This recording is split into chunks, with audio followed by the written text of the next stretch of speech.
Comment inventer des puissances d'exposants négatifs?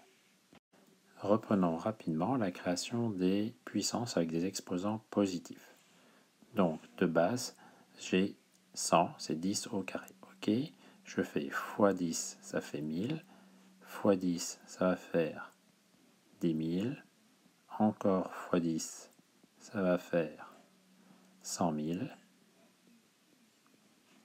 Encore x 10, ça va faire 1 million. On fait toujours x 10, x 10, x 10. Si on reprend la définition des puissances, 110 x 10, 2 zéros, c'est donc 10 exposant 2. 1000, 3 zéros, c'est donc 10 exposant 3. 10 000, 10 exposant 4. 100 000, 5 zéros, 10 exposant 5. Et 1 million, 10 exposant 6. J'espère que vous ne vous êtes pas trop ennuyé puisqu'on a répété ça plein de fois. Regardons ce qui se passe aux exposants. Je passe de 2 à 3 en faisant plus 1. Je passe de 3 à 4 en faisant plus 1, etc. À chaque fois que je vais vers la droite, je fais plus 1 au niveau des exposants et je fais x 10 au niveau des résultats. Que va-t-il se passer si maintenant nous allons vers la gauche? J'ai nettoyé le tableau pour que nous y voyons plus clair. Donc dans l'autre sens, je passe de 1 million à 100 000 en divisant par 10. Il y a un zéro qui disparaît. De 100 000 à 10 000 en divisant par 10. Il y a encore un zéro qui disparaît. Et je redivise encore par 10. Et je redivise encore par 10. Et qu'est-ce qui se passe au niveau des exposants? Bien, j'étais à 6, pour arriver à 5, je fais moins 1. Pour arriver à 4, je fais moins 1. Pour arriver à 3, je fais moins 1. Et pour arriver à 2, je fais moins 1. Donc quand je vais vers la gauche, au niveau des exposants, je soustrais 1. Au niveau des résultats finaux, je divise par 10. Eh bien, je vais pouvoir continuer. Je vais donc diviser par 10. 100 divisé par 10, ça fait 10.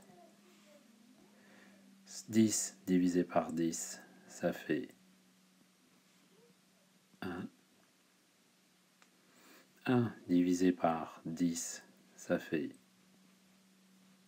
0,1.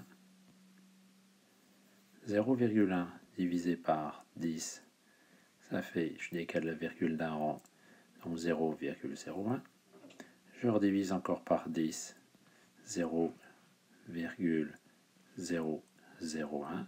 Je redivise encore par 10, 0,0001. Donc à chaque fois, je décale la virgule d'un rang. Et regardons ce que ça fait au niveau des exposants. Donc on a dit qu'on soustrayait 1. Donc là, je suis à 2, j'enlève 1. 2 moins 1, ça fait 1.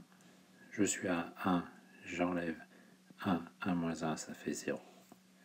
Je suis à 0 et j'enlève 1. 0 moins 1, ça va faire moins 1. Voilà les exposants négatifs. Je suis à moins 1, j'enlève 1. J'arrive, moins 1, ça fait moins 2.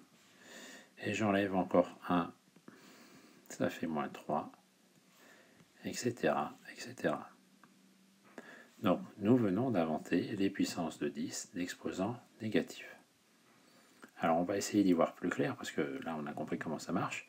Mais est-ce qu'il n'y a pas une astuce pour aller plus vite? Ok, la vidéo est un peu longue, mais on reste concentré. Donc, nous venons de voir comment créer les puissances négatives, mais on ne va pas s'amuser à penser à chaque fois je divise par 10, je divise par 10. Est-ce qu'il n'y a pas une astuce visuelle pour aller beaucoup plus vite? Alors déjà, concentrons-nous sur le cas particulier de 10 exposant 1.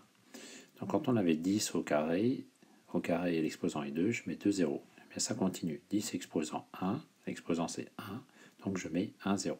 Alors, la plupart du temps, c'est plutôt 10 qui sera 10 exposant 1, et ça sera à vous de mettre le 1 ici. Et c'est trompeur parce que comme on ne voit rien, quand on pense rien, on pense 0. Et on a envie de mettre 10 exposant 0. Et bien ça sera faux, il faudra bien mettre 1. Parce que 10 exposant 0, ici, il y a 0, 0. 0, 0, c'est que je n'en écris pas. Donc c'est juste 1. Moi, je vous conseille très fortement de les apprendre par cœur. On les utilise très souvent. 10 égale 10 exposant 1 et 10 exposant 0 égale 1. Sinon, vous allez tomber dans plein de pièges. Passons maintenant aux exposants négatifs. Ça va être plus simple. Exposant négatif, c'est forcément 0,0 quelque chose et ça finit par 1. Le problème, c'est où est-ce qu'on met le 1? Combien y a-t-il de 0? Eh bien, c'est très simple. Ici, c'est moins 1. Le 1, il est à la première place à droite après la virgule. C'est moins 2. Eh bien, il y a 2 chiffres après la virgule et le 1 est à la fin.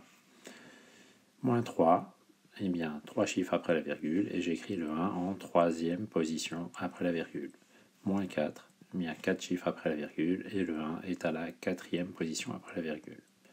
Certains diront « Ouais, mais il y a 4 zéros, je peux continuer pareil. » Alors je vous déconseille de faire ça parce que la plupart du temps, vous ne savez pas s'il faut compter le 0 de devant ou pas. Du coup, vous avez tendance à marquer 4 zéros après la virgule et vous vous plantez parce que c'est le 1 qui est à la quatrième position.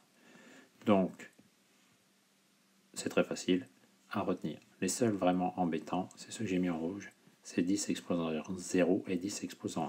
Les autres, vous les retenez facilement. Voilà, c'est fini.